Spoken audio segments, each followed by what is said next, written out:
The Kinkaku-ji or the Golden Pavilion is so famous that many people leave right after seeing only Sharidan, but there are many other places that you should not miss, so let me show you. The building to the east of the Sharidan is the Hojo, the main building of the Rokuonji Temple. It was built in 1602 and used as a residence for priests and as a reception hall for welcoming guests. It is usually not open to the public, but you can enter on special open days.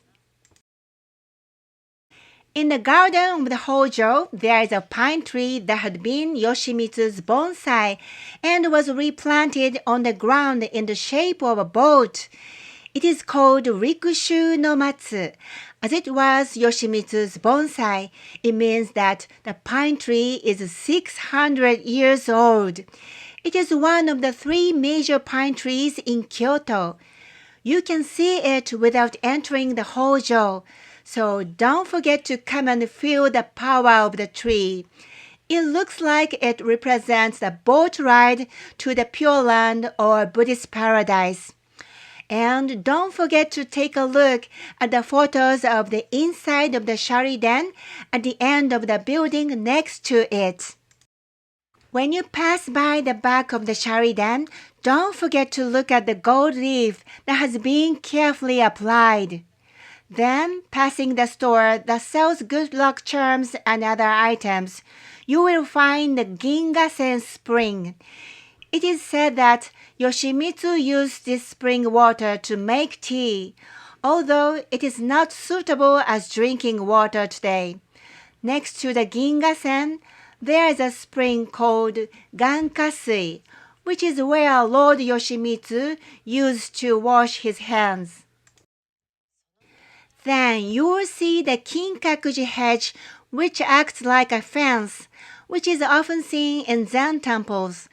Each temple's fence has its own design. Here at Kinkakuji, the hedge is very simple. Don't forget to check out the different hedges at Ryoanji and the Kinkakuji temples as well.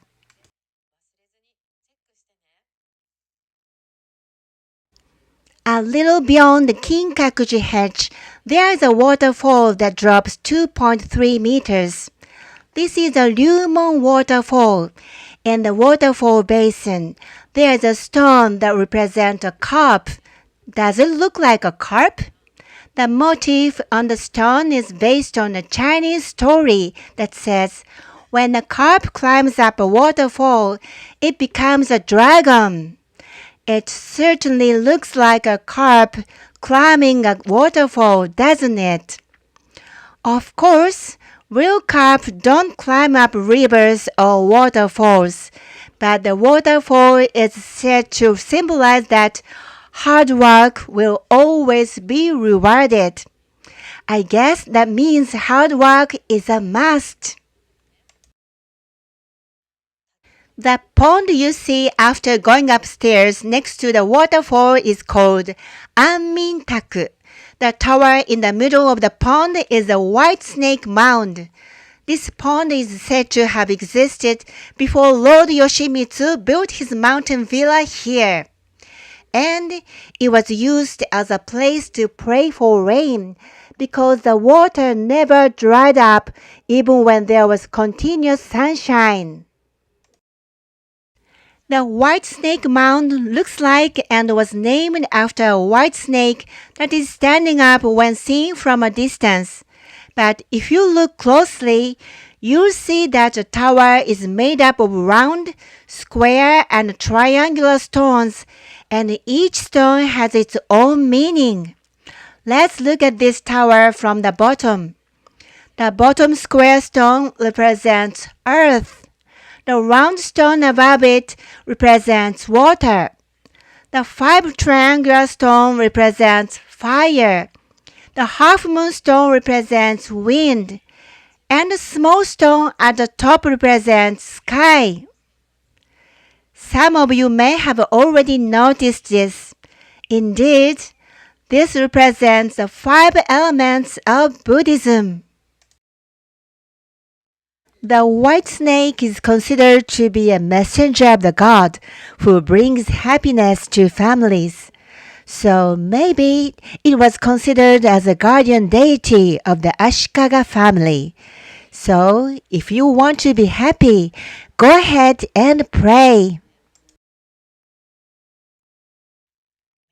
Can you see small statues and a bowl in front of you?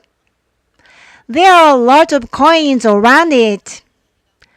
These statues are the gods of wealth and fortune, and the bowl is a money box.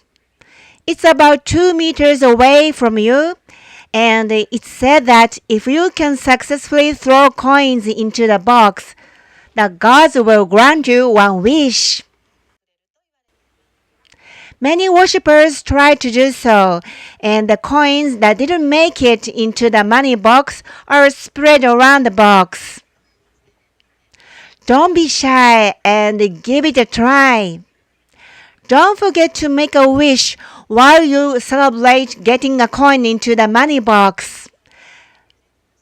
But no cheating, only one wish.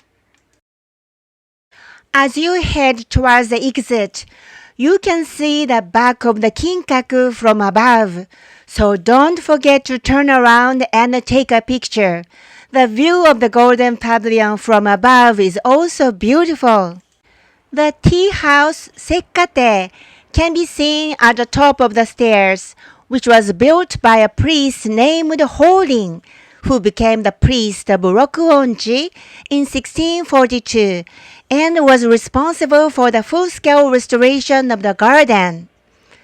After the restoration of the garden and the Sharidan was completed, he needed a place to invite and entertain the emperor so that he could see the beauty of the garden. The tea room was named Caede because of its beauty when it was illuminated by the setting sun. Unfortunately, the original tea house was lost, and the present tea house was rebuilt in 1874. The stone lantern and the Mount Fuji-shaped water bowl in front of the tea room was said to have been used by Ashikaga Yoshimasa, the 8th shogun of the Muromachi shogunate, who built the Kinkakuji temple. Don't forget to take a look at the rear view of the Sharidan from here as well. After this point, you won't be able to see it anymore. It is said that when Rokuonji was founded, the site was many times larger than it is now, and there were many more buildings. Of course, many of them burned down due to the Oni War, but before that, it is said that the 4th shogun Ashikaga Yoshimochi destroyed them after his Yoshimitsu's death. In fact, the father and son were not on very good terms. The shogunship was handed over to Yoshimochi, but it is said that Yoshimitsu was more fond of his younger brothers, and perhaps to settle his grudge, Yoshimochi destroyed the buildings that his father had built. When we think of Kinkakuji, we tend to focus only on the Sharidan, but it was interesting to see the other buildings as well, don't you think? See you at the next sightseeing spot!